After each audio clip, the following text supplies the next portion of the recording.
Ang sabi ng Panginoon, these things I have spoken to you, that in me, you may have peace. In the world, you will have tribulation, but be of good cheer. I have overcome the world. John chapter 16, verse number 33 sa Amplified Classic Version. I have told you these things, sabi ng Panginoon Jesus, so that in me you may have perfect peace. Paulit-ulit na ating narinig even in prayer that God wants us to have rest, peace. Alam niyo, ayaw ng Panginoon ang bawat isa sa atin ay troubled. Alam niyo yung troubled na ikaw ay dami mong iniisip na parang sa loob mo ay parang, Lord, hindi ako payapa. Bagabag ako. Bagabag ako. Dami, may iniisip ko ito. Panginoon, hindi ko alam. May takot ako, may worry ako, may galit ako. Troubled. Anything that you have in your spirit, in your heart, na nagpo-trouble sa'yo, hindi ka masaya. Wala kang kapayapaan. Wala kang malinaw na hakbangin kung anong gagawin. You are in that way troubled. But the Lord, sabi ng Panginoon, nais ng Panginoon na magkaroon tayo ng perfect peace and confidence. In the world, you will have tribulation. Ang word na tribulation dyan is pressure, trouble, burden. In the world, you will have pressure. In the world, you will have trouble. Itong mga pressure na ito mararanasan ninyo because we are living in an imperfect world.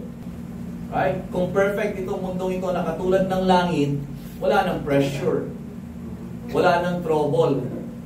Wala nang burden. Hindi ka mabibigatan. Pero since tayo ay namumuhay sa isang mundong hindi perpekto, may mga taong hindi perpekto. May mga taong mabubuti, may mga taong masama. May mga taong ang nasa puso ay ibigin ang kapwa, tulungan ang kapwa. Subalit sa kabilang banda, merong mga taong manlalamang ng kapwa, lolokohin ang kapwa, right? Walang pakialam sa kapwa, basta lamang makakuha at makagana ng para sa kanila. Amen. Because we are living in an imperfect world. Maaaring tayo ay makaranas ng pressure, trouble na gawa ng ibang tao sa atin. O minsan naman, gawa ng ating mga hindi matalinong pagpapasya.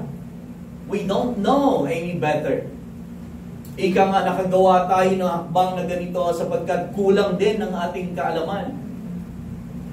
Maaaring tayo ay nagpasya ng mabilis. Kaya yung mga bagay na ito ay nangyayari sa atin. But what I'm telling you, we're living in an imperfect world. But that doesn't mean na kapag tayo ay nakakaranas ka na ng medyo natutrouble ka, napipressure ka, for example, napiburden ka, that doesn't mean that you're bad. It just mean na tayo ay nabubuhay sa mundong ito na mayroong tribulation, persecution, trials, distress, frustration. Subalit anong sabi ng Panginoon? Be of good cheer. Sa kabila ng lahat ng iyon, maaaring makaranas ka, be of good cheer. Bakit? Take courage, be confident, certain, undaunted, for I have overcome the world. Napagtagumpayan ko na ang mundong ito. Sabi ng Panginoon, I have overcome the world. I have deprived it of power to harm you and have conquered it for you. So meron pa rin tayo sa kabila ng tribulation, persecution, trials, na gawa na maaaring mararanasan natin, yet we can find peace in Jesus. Pwede natin, we can take security. We can take confidence in Jesus. For Jesus have overcome the world. Kaya kung maglalagak tayo ng pananampalataya doon sa nagbigay sa atin ng katagumpayan, ano man ang maaaring maranasan nating pressure, trouble, persecution. Amen. Ang sabi ng Panginoon, I have spoken these things to you that in me you may have peace. Amen. Ano man ang ating kinararanasan, napagtagumpayan na. So if we are with the one na nagtagumpay, amen, then we know that we will overcome. Amen po ba? We will have peace. Ayaw ng Panginoon sa atin, from this verse, makikita natin that it's not God's desire and will sa bawat isa sa atin na mag-trouble. Kaya sabi ng Panginoon, I have spoken these things to you that in me, kahit may nararanasan ka, yet you can have peace. This overcoming peace. Amen. Some way back, mayroon tayo nabanggit that challenges are real. You know, how to have victory. Paano tayo magtatagumpay sa mundong ito? Meron tayong isang point somewhere back in, I think, 2023 or 2022. Sinabi natin that challenges are real. We have to accept challenges. The challenges are real and part of this imperfect world. Kasi kung hindi mo yan ma-realize, na maaaring may pressure na dumating sa iyo, halimbawa, or kahit tayo, di ba? Meron tayong mga nararanasan ng mga pressure sa kasalukuyan. God forbid, we pray in the Spirit, we pray in every decisions that we are making para maiwasan natin yung mga troubles, yung mga persecutions. Right? Pero yet, kahit ikaw ay gumagawa ng tama, I tell you, kahit sinasabi ng Biblia, na kung tayo ay lalakad sa katotohanan, for sure, makakaranas ka ng persecutions. Ipe-persecute ka. Right? Sigurado yan siya. Amen. Kahit na nga ang Panginoong Jesus, lumakad siya sa mundong ito, right? He is 100% God, anointed by the Holy Spirit. For God anointed Jesus of Nazareth, who went about doing good, right? Healing all who were oppressed by the devil because God was with him. Lahat ng ginagawa mabuti. He went around doing good, healing, anointed by God, yet persecuted. Because in this world, you will be persecuted. Magpi-persecute ka. Amen po ba?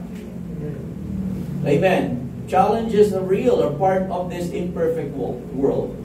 So umagang ito, I just want to encourage us, encourage ko lang ang bawat isa sa atin that maybe you are in a challenging situation right now. Maaaring tayo ay nasa panahon na kung saan 2024 yet we are yet facing a challenging situation that we are maybe facing. Maaaring nakakarap tayo ng para bang lingering illness. Ibig sabihin, meron tayong nararamdaman sa physical natin na naglilinger, di nawawala. Right? At nagtutrouble tayo, nagtukos din sa atin ng takot ito. Lingering illness, maaaring tayo ay napapagabag ng guilt. Right? Meron tayong maaaring nagawa na hindi man, sabihin natin, hindi man immoral, subalit halimbawa, nakagawa ka lang ng isang pagpapasya na alam mo na nagkamali ka, kaya ikaw ngayon ay nandoon sa kalagayan na ikaw ay very troubled, hindi lamang dahilan sa ginawa ng mga tao, subalit ikaw ay sinisisi mo din ang sarili mo na ba't ko naman nagawa yun? Ba't hindi ako nakapag-isip ng mas mabuti? Mas hindi ko na itanong ito sa Panginoon na higit? Right? So you feel guilty about yourself, about what you did, o ano yung ginawa mo, what you've done. Maaaring ang iba ay nakakaranas ng depression, nadidepress na tayo, na paulit-ulit na lang, na wala tayong nakikitang pag-asa. Right? Yun yung mga bagay na maaaring nararanasan natin. Hindi natin alam kung saan tayo mag-uumpisa. Nadidepress na tayo. Tutulungan tayo ng tao. Pagkatapos, we fail them over and over again. And of course, anong maririnig mo sa tao? Yung mga, hindi, alam mo namang, tinulungan ka ng tao, halimbawa, tapos bumagsak ka, you fail them over and over again. Alam nga naman ang maririnig mo sa tao, ang galing mo. Alam nga naman yun ang marinig mo. Of course, paminsan siguro mapagsasalitaan ka na hindi maganda. And then, yung mga salita na yun ay gagamitin ng kaaway sa'yo, right? Nasakyan ng kaaway, upang lalo kang ibagsak. Ano po ibig sabihin yan? Meron tayong kasabihan that words hurt more than sword. Itong mga salita, hindi ito tumatama dito sa pisikal. Alam niyo kung saan yan siya tumatama? Doon sa loob. Sa espiritu. Right? Sa puso na hindi kayang gawin ng tabak. Ang physical na tabak, hanggang dito lang sa physical, masasaktan ka. Pero ang higit na delikado ay yung nakakasakit ng iyong espiritu. Iyong puso mo. Ang problema kapag ikaw ay doon sa loob mo, you are down, depressed, hurt, intimidated. Wala kang nakikitang hope. Yun yung masakit sa tao. And most of the time, ginangyayari, not most of the time, all of the time, yung mga bagay na yon ay ginawa sa pamamagitan, ang sakit na yon ay sa pamamagitan ng mga salita. Words are spirit. At yung salita ninyo, ang salita natin ay sinasakyan ng espiritu. Ang salita ko ay sasakyan ng espiritu ng Diyos sa puso ninyo so that it can penetrate with that anointing. But if I am using, for example, hurtful words, ito yung mga words na sasakyan ng masasamang espiritu upang makapanakit dyan sa kalooban ninyo. Right? Spirits cannot, hindi yan makakapasok sa puso ninyo, maging ang espiritu. O ang Diyos, espiritu, ang langit, espiritu, ang Espiritu Santo, espiritu. Pero naniniwala din ba kayo na may mga demonyo? Si Satanas ay espiritu. At may mga kampon ang mga demonyong ito. Amen. Lahat ng ito ay talunanan. Amen. Pinagtagumpayan ng ating Panginoong Jesucristo sa krus sa Kalbaryo. Ipinakita na sila ay talunan, inalisan ng kapangyarihan. Subalit, ang kapangyarihan nila ngayon ay ang kasinungalingan. Right? And sila ay sumasakay sa salita na pumapasok sa puso ng tao.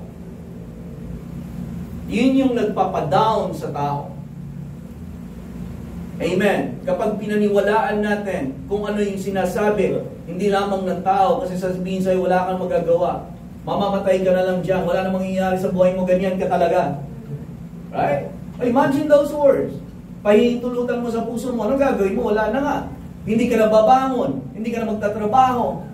Pero kung makakarinig ka ng salita ng Diyos, ang salita ng Diyos na nagsasabing, meron pang pag-asa. Right? If you believe in me, right? The scripture says, out of your belly will flow rivers of living water. Umaring iba sa atin, dumaranas na yung mga anak na hindi lumalakad sa kalooban ng Panginoon. Troubled yan siya. Hindi mo naman yan ginusto. Right? Subalit, anong sakit na makita mo na ikaw ay nais mo maglingkod sa Panginoon? Araw-gabi pinapanalangin mo ang mga anak mo. Subalit, anong sakit na nakikita mo na sila ay iba ng direksyon? Na ang humuhubog sa kanila ay sa halip na ang salita ng Diyos ay ang sanlibutan. Meron dalawang klase ng tao. Dalawa lang yung klase ng tao. Ang dalawang klase ng tao. Ang isa ay hinuhubog ng mundo. Ang isa ay hinuhubog ng salita ng Diyos. Either, yan lang yan. So kung saan tayo, ang born again na tao, ang born again, hinuhubog ng salita ng Diyos. Dapat ang ating pag-iisip, ang mindset, ang ating paglakad, right, ay ayon sa sinasabi ng salita ng Diyos. Ang ikalawang klase ng tao ay maaari yung mga kaibigan ninyo, klase, right, lumalakad sa mundo. Kung anong sasabihin ng mundo, anong ginagawa ng mundo, Yun yung gagawin nila kasi hinuhubog sila. Yun yung pananaw ng tao. Dalawang pananaw. At interesting, kasi sa ngayon, alam nyo, dati, alam nyo yung influence natin? Kaya dapat tayo nagsiset ng godly influence din sa ating mga anak, sa kapitbahay natin, sa lahat. But you know, sa ngayon, meron ng mga social media influencer. O, sino nakarinig nun? Diba? Social media influencer. Imagine ninyo, may mga tao na nag-i-influence sa mga tao sa pamamagitan ng social media. Paano manamit, paano mag-isip, anong makeup ang gagamitin, paano sumayaw, sinong paniniwalaan, influencer. Na hindi ninyo alam, ang tawag nila sa kanila, influencer. Hindi ninyo alam, nai-influensyahan na kayo. Paano nasabi? Kasi ginagaya na ninyo. Amen. So ang tanong, sino nag-i-influence sa inyo? O sino ang nakakapag-influence sa inyo? Si Lord ba na-influensyahan kayo? When we speak in tongues, did it influence you? Pinapahintulutan ba ninyo yan sa heart ninyo? Pinaniniwalaan ninyo? Prayer, does it influence you? The Word of God, does it influence you? Yun bang nakaka-influensya sa atin? Yung mga bagay na ito? O ang social media nakaka-influence sa atin? Na mas madali pa tayong ma-influensyahan ng mga taong yon kaysa sa salita ng Diyos. Amen. Hindi ninyo alam, mga influencer yan. Tinatawag na nila, verbalan yan. Ibig sabihin, blatant yan. Hayagan. Media influencer. Social media influencer. Right? At ang masakit niyan, maraming mga mananampalataya, we follow them. So anong ibig sabihin niyan? I am being influenced by them. Praise the Lord. Well, again, in this world, you will have trouble, persecution, because this is imperfect world. At itong mundong ito, kung hindi tayo, yung mga mananampalataya, patuloy na palalaguin natin ang ating sarili, magpapa-influence tayo, walang iba kundi sa salita ng Diyos, sa Diyos sa buhay natin, ma-influensyahan ka ng mundong ito. And that makes the world powerful. Na minsan hindi kasi natin alam. Amen. Na sneaky ang kaaway, sneaky. Paunti-unti, padaan-daan siya hanggang sa nakarating siya sa generation natin sa ngayon. Nakatanggap-tanggap na ang lahat. At hindi natin namamalayan, akala natin okay lang kasi nahubog na tayo, nakondisyon na ang iisipan natin, so ngayon okay na ang lahat. Kahit na yung mga bagay na tinatanggap natin ay hindi na makadiyos kundi makasanlibutan. Amen. Nais ko lang encourage ang bawat isa sa atin, if sino dito may naranasan kayong challenge, mga kapatid? Nabanggit ko na kanina, maaaring ang challenge ninyo physical illness, lingering illness na tinatawag. Yun yung challenge yung nagpapahirap sa inyo. Tagal na nito, na hindi ko na ito. Meron kayong guilt, meron kayong depression. Ang iba sa atin, merong parang financial crisis or financial uncertainty na tinatawag sa finances. Maaaring iba sa atin na loko. Right? O maaaring nagtayo tayo ng business, hindi natin alam kung paano. Meron tayong nararanasan. Hindi natin alam kung paano palalaguin ito. Na parang ilang buwan na, ganun pa rin, break even. Kung hindi break even, break odd. Amen. So may financial uncertainty. Halimbawa, yung mga anak na medyo kailangang ilapit sa Panginoon kasi nakakapagabag.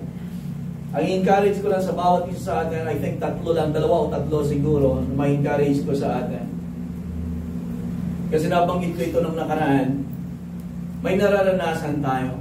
Sa mundong ito, pare-parehas ang nararanasan natin. But thank God, ay isa sa mga pinagpapasalamat ko sa Panginoon that I have faith in God. So ang encourage ko sa bawat isa sa atin, more than anything else, maring may nararanasan tayo ng mga pagsubok. Ang unang encouragement ko sa atin is have faith in God. Magkaroon tayo ng pananampalataya sa Diyos. Ano pong ibig sabihin yan, Pastor? Simple, na ang Diyos kayang gumawa.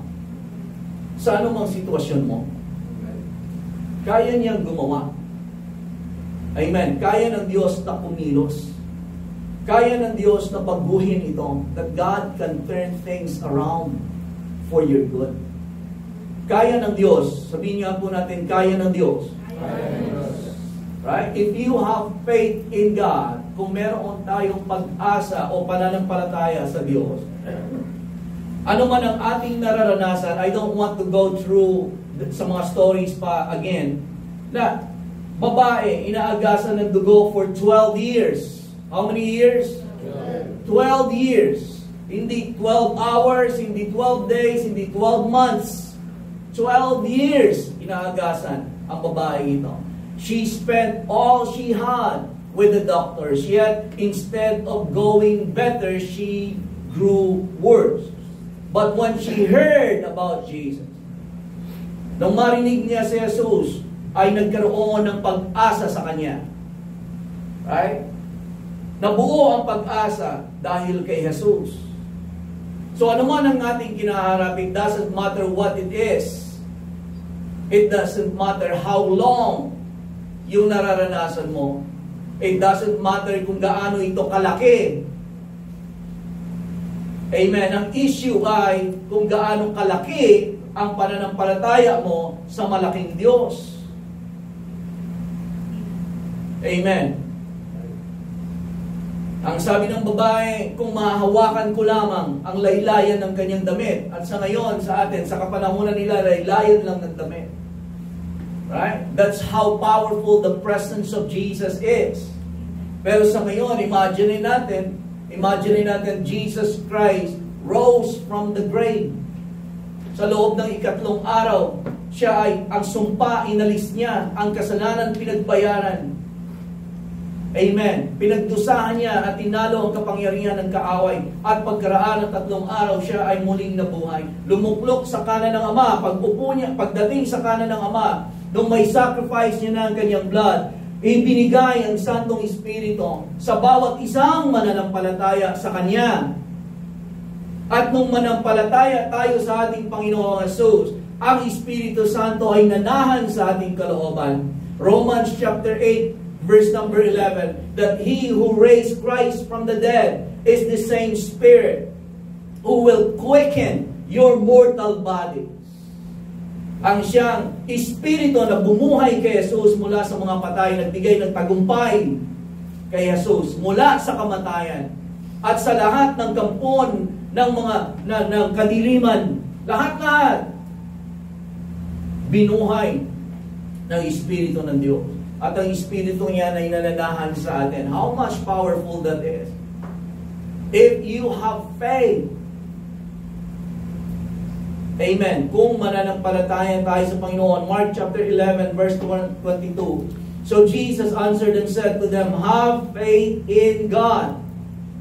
For assuredly I say to you, whoever says to this mountain, be removed, be cast into the sea, and does not doubt in his heart, but believes that those things he says will be done, he will have whatever he says. Ang pananampalataya ay may kaganapan. So pag-i-encourage ulit sa bawat isa sa atin na kaya nating magtagumpay sa anuman na maaari nating nararanasan because we have faith in God. Sabi ng Panginoong Jesus sa kanyang kapanahunan, have faith in God. Magkaroon kayo ng pananampalataya. Bakit, Lord? Gaano ito kahalaga sa amin? Kasi sabi ng Panginoon, have faith in God. Ang magagawa nito sa inyo ay ganito. If you say, whoever says to this mountain, be removed, be cast into the sea, but does not doubt in his heart, but believes that those things he says will come to pass, he will have whatever he says. So kung meron kang pananampalataya, ganyan ang kapangyarihan na mararanasan mo. Amen. You will have the authority to speak to the mountain and it will move Because faith works. Ganyan yung ginawa ng Diyos in the beginning. When there was darkness, sabi ng Panginoon, nung nakakita siya ng kadiliman, ang sabi ng Panginoon, ano sabi ng Panginoon sa umpisa pa? In the beginning, God created the heavens and the earth was without form and void. And darkness was over the face of the deep. And the Spirit of God was hovering over the face of the deep, or of the water. And God said, ano sinabi niya? Ay, napakadilim naman. Ano na ang gagawin ko ngayon? Yun bang sinabi niya? Let there be light. Light be. And there was light. Amen. So kaya sabi ng Panginoon, ito literal na sinasabi, Jesus said to them, have faith in God. May literal na translation yan. Ang literal na translation yan, have the faith of God. Have the faith of God. Ano yung faith of God? Ganun yung faith niya. When He sees darkness, He speaks light. Ano yung kinanta natin nung nakaraan? Right? I speak to the lies, truth in the name of Jesus. I speak to fear, hope in the name of Jesus. I speak to the brokenness, wholeness in the name of Jesus. That is what you speak. Because you have the faith of God. Hindi lang yan kanta. Brokenness, what do we speak in brokenness? Ay, broken talaga, wala na akong magawa. Is that what you speak? Yung fear, yung takot mo, wala na yatang mangyayari ito sa akin. No! I speak hope. There is hope in the name of Jesus.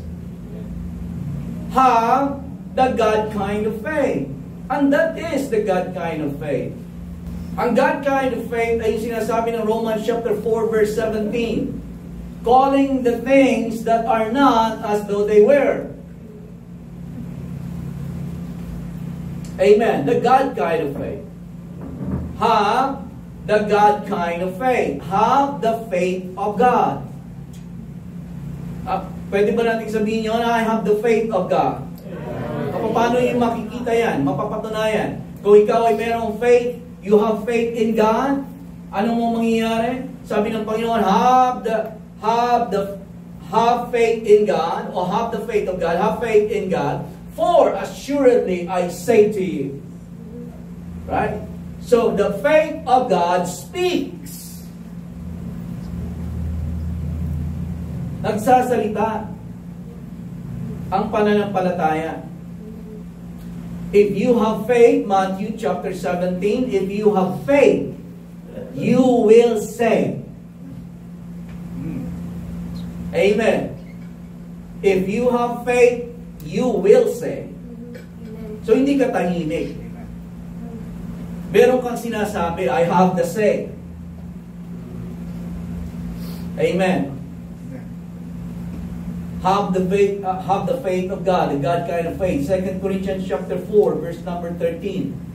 So sabi ni Jesus, Mark yun, hindi po ba? Ngayon, after ng resurrection ni Jesus, sabi ni Apostle Paul, 2 Corinthians chapter 4, 13, and since we have the same spirit of faith. Sabi ni Jesus sa Mark chapter 11, 23, right? Have the faith of God. Have faith in God. Magkaroon kayo nito. Dito, sa New Testament, sa sulat ni Pablo, meron na tayo nito. We have the same spirit of faith. According to what is written, I believe, therefore I speak. So we have the same spirit. Amen. Kaya salamat sa Panginoon. Ano man ang nararanasan natin, meron tayong pananampalataya. I have the faith of God. Amen. Ano man ang nararanasan natin? So tignan natin ulit yung karanasan natin. Anong nararanasan natin? Ano yung maaaring dinadalas mo na lingering illness?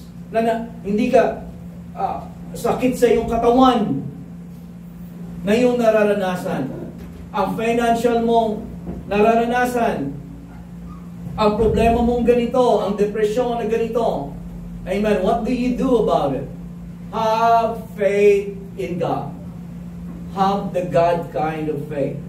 Amen. And since we have the same spirit of faith according to what is written, I believe and therefore I speak.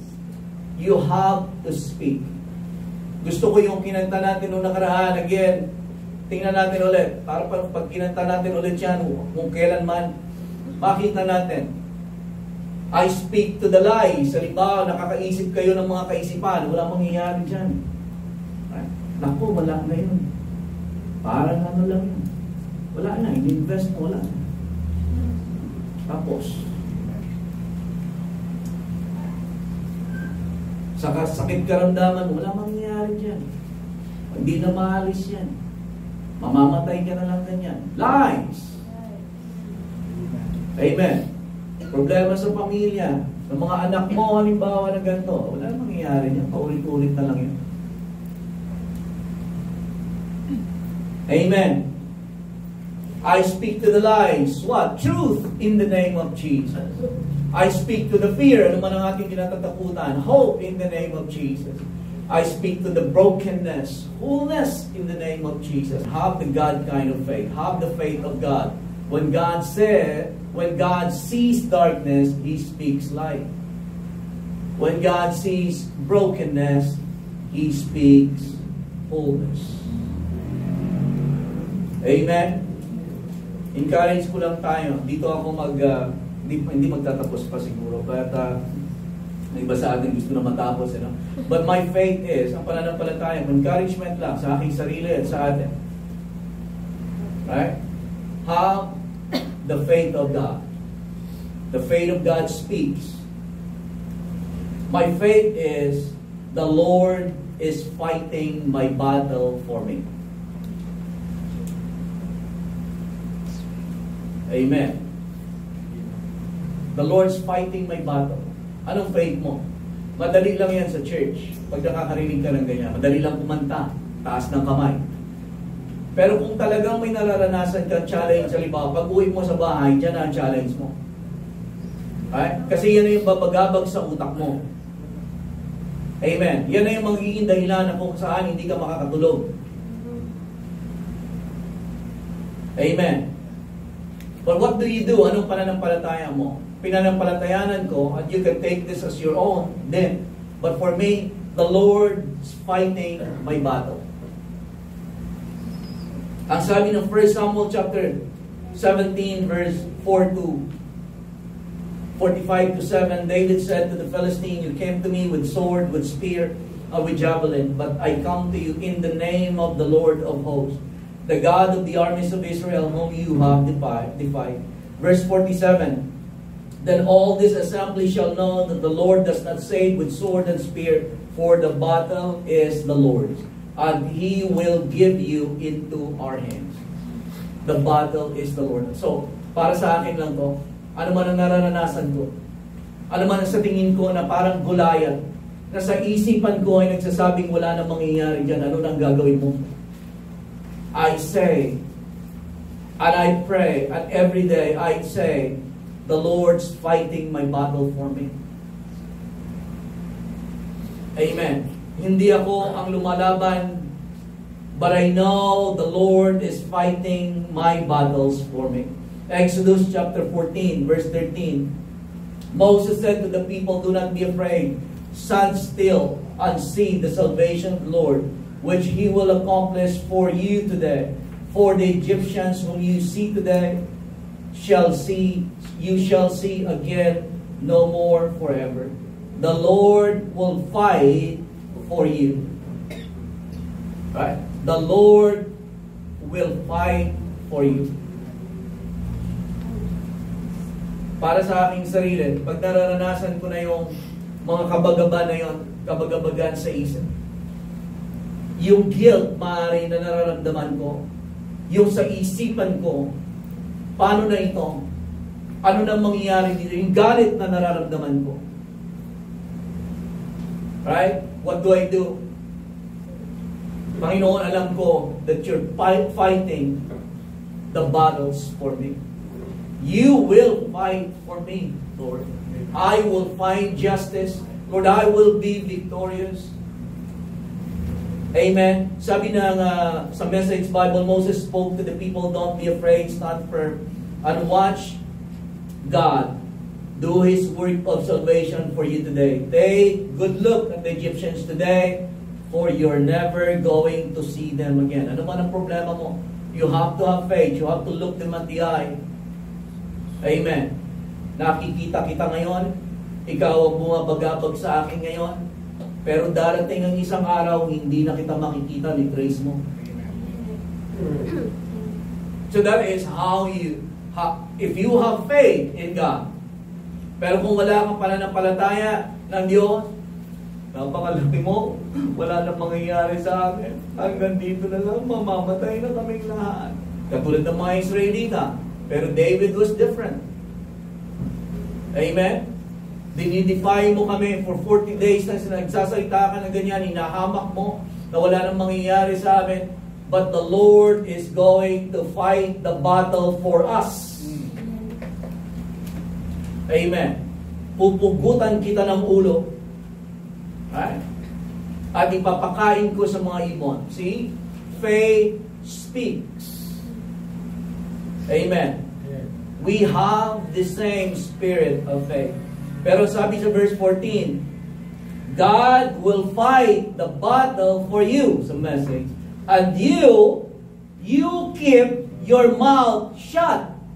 Akala mo ba, Pastor, kailangan nagsispeak ka? Kasi kung titignan ninyo ito sa 12, sabi nila, papagdala lang pala ninyo kami dito para mamatay. So, imbis na magsalita ka ng negative, sabihin mo yung problema mo, sa halip na ganon, manahimik ka na lang. Kung wala ka din lang masabi ng pananampalataya. But you have to release faith with your words. Amen. Kung hindi ka makakapagsalita ng pananampalataya, manahimik ka and let God do the battles for you. Amen. Amen po ba? Tingnan ninyo yung problema ninyo sa ngayon. Huwag na lang, parang preaching lang. Tingnan natin kung ano, kaya niyo bang panampalatayanan na maayos pa yung pamilya ninyo? O tanong ko sa sarili ko, kaya ko bang panampalatayanan na God is fighting the battle for me? Na itong kinaharap ko ngayon ay masusolusyonan? Na hindi mawawala ng kabuluhan ito? Am I believing that? Do I really have that faith? Sa atin, halimbawa, sa kalagayan natin, do you believe that God is fighting the battle for you? Amen. At pangalawa na pinanampalatayanan ko, not only that God is fighting the battle for me, but God will turn it for good. Ano man ang naranasan ko, halimbawa, problema na naranasan ko, gawa ng tao, maaaring ako ay nagkamali din. But I pray, my faith is that the Lord is fighting the battles for me, and God will turn it all for my good. Genesis chapter 20 verse number 20 sa CEV. You planned something bold or bad for me. So ito yung istorya ni Joseph. Alam naman natin yung kwento ni Joseph, hindi po ba? Na siya ay kinagigiliwan ng kanyang ama ng higit kaysa sa lahat niyang magkakapatid. At siya ay tinahi ng royal robe, pinasusuot sa kanya, nagkaroon siya ng panaginip, ay naluluhod sa kanya, pati ang kanyang mga kapatid, pati na ang kanyang mga magulang ay luluhod sa kanya. Yun yung panaginip, vision na binigay sa kanya ng Panginoon. At mula noon, nagtanim na ng masamang ng jealousy itong kapatid sa kanya. Tingnan mo ito, napakayabang naman ito. Paluluhurin pa tayo nito sa kanya. Na ganun daw ang mangyayari. So, nag-plot sila na sila ay patayin si Joseph. Right? Nung pinatay nila, nung nandoon na doon sa disyerto, nagbukay sila ng malalim, nagsalita si Judah. Right? Sabi ni Judah, huwag na lang natin kaya patayin ito. Total naman, kapatid din naman natin ito. Ang gawin natin, benta na natin. Bago nila, pagkatapos nilang bugbugin, di ba? At inulog nila doon sa bangin, ay sa pit, sa hinukay nila. Right? Buti ba ibenta natin? So may dumaan na mga Midianite, slave trader, binenta nila. So nakapunta sa Egypt. Pero doon sa Egypt ay, dahil kasama na ng Diyos, nag-prosper. Si Pharaoh, kahit faithful siya, pero may masamang tao, ang asawa ni Potiphar. Right? Na nagnanais na itumba siya. O nagnanais na, ang kaaway actually, nagnanais na, yung dream na nilagay ng Panginoon ay hindi mangyari sa buhay niya. So nagkaroon ng pangyayari, napunta siya sa kulungan, pero God was with him. Even in prison, he prospered. Amen. Tapos hanggang sa makarating dito sa point na ito, na siya yung naging governor ng buong Ehipto, na nagkaroon ng famine sa buong Egypt. Ang Egypt lang ang merong grain, kaya pinagbenta nila. Nang maka-apekto ito sa mga kapatid, nagpuntahan sa kanila, hindi nakikilala ni Joseph. Hindi nila kilala si Joseph na siya na pala ang governor ng Egypt sa kabuuan. Right? Nanghihingi sila, nagmamakaawa na sila ng grain para pagbentahan sila. At kinalaunan, nagpakilala na si Joseph na ako yung inyong kapatid na ginanito. Right? So humingi sila ng tawad. Right? Iniisip nila na paparusahan tayo nito. Subalit sabi ni Joseph, ako ba ang Diyos na magpaparusa sa inyo? Hindi. Ang sabi niya, ganito, you planned something bad for me, but God produced something good from it. Pinanuhan niyo ako, binalakan ninyo ng masama. Pero, ang ginawa ng Diyos, ay ginawa niya itong mabuti para sa kaligtasan ng marami. So, question, can God turn the bad things around? Yes, He can. Amen. Pero ang tanong, ang Diyos ba ang nag-cause ng jealousy sa kanyang mga kapatid? Para siya ay mapunta sa Egypt?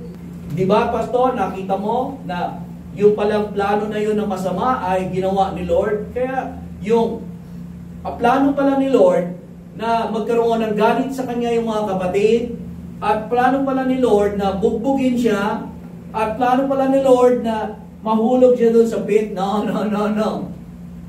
Hindi yun yung plano ng Panginoon. Yun yung pinlano ng tao out of jealousy.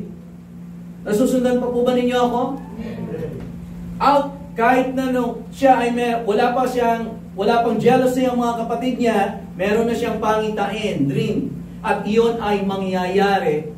Maaaring ito na ngayon na nagkaroon ng jealousy yung kanyang mga kapatid sa kanya, ang jealousy hindi galing sa Diyos yan. Amen. Kaya siyang dalhin ni Lord kahit wala sa pagpamagitan ng kanyang mga kapatid na to na nagkaroon ng ganon. Hindi yun yung plano. Plano yun siya ng kaaway. Plano ng mga kapatid na saktan. Pero saan inikot ng Panginoon? Doon sa Genesis chapter, inikot ng Panginoon niya, Genesis chapter 37, verse 28. Then the Midianite traders passed by. So the brothers pulled Joseph up and lifted him out of the pit and sold him to the Ishmaelites for 20 shekels. So doon na ngayon binago. Gusto ko lang i-emphasize ito, mga kapatid. Ang plano ng Diyos, hindi kasama sa plano yon na magkaroon ng galit at jealousy yung mga kapatid. Nasusundan pa po ba ninyo ako? At mapunta siya doon, ihulog siya doon sa pit. Hindi kasama sa plano ni Lord yun. Saan nag-umpisa ang pagre-rescue ni Lord? Doon sa mga slave trader. Nung ginawa man nila yon, may plano. God intervened. He has already a plan. At ito yung gagawin niya. Amen po ba? Nasusundan pa po ba ninyo ako?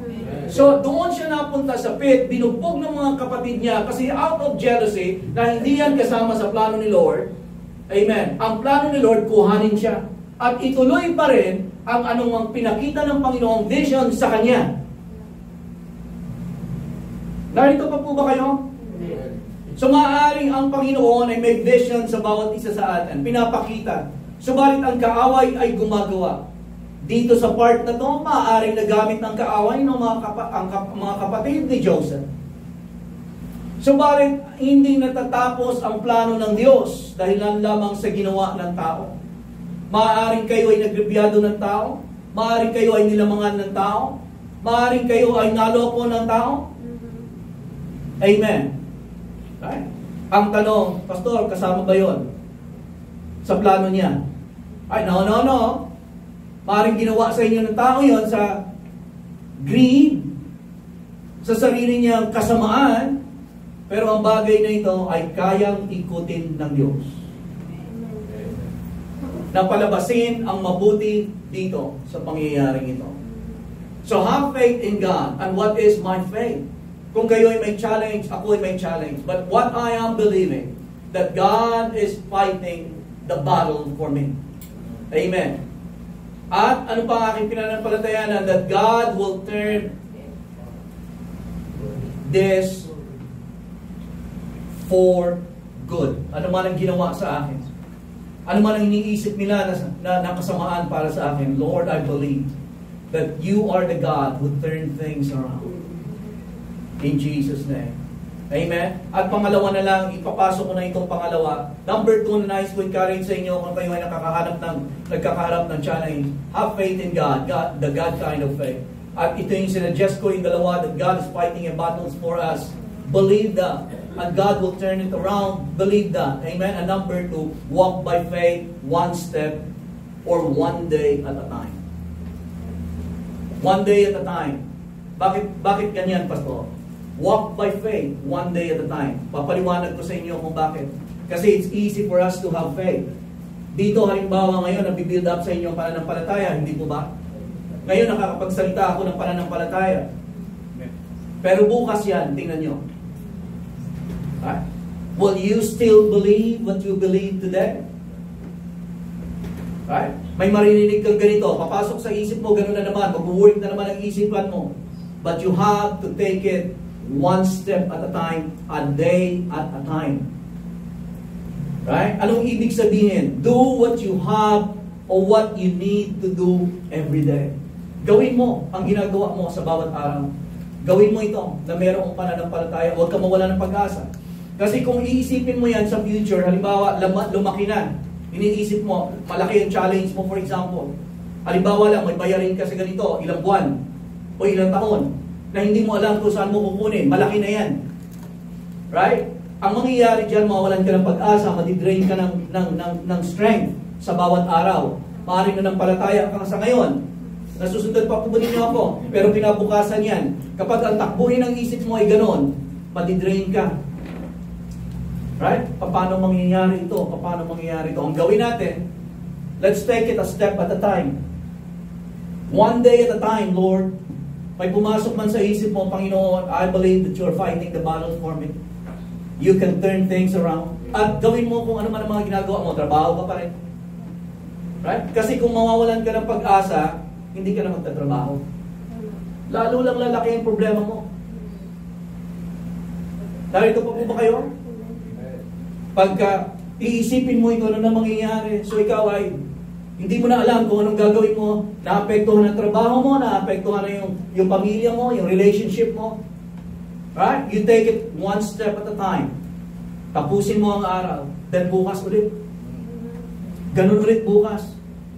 Pag pumasok sa isip mo, kasi sisiguraduhin ko na sa inyo, papasok at papasok sa isipan niyo ulit yan. But you have to take it a step at a time.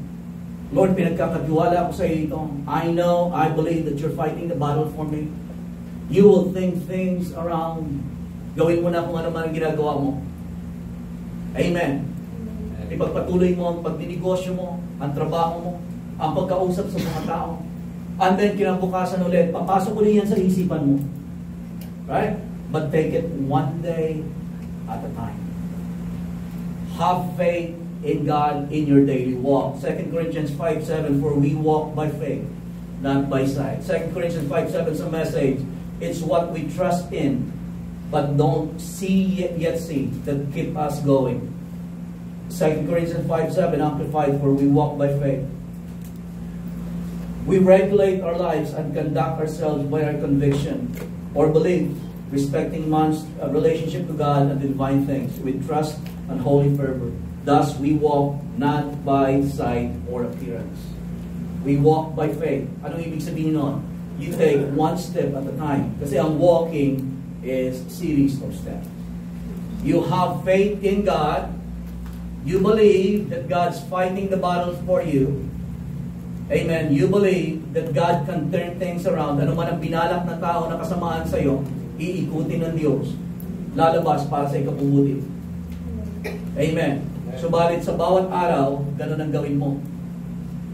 Amen. Ganun ang gawin mo, pananampalataya, bawat araw, and then gawin mo kung anong ginagawa mo. And eventually, makikita mo, probably ang Panginoon ang magbigay sa iyo ng direction.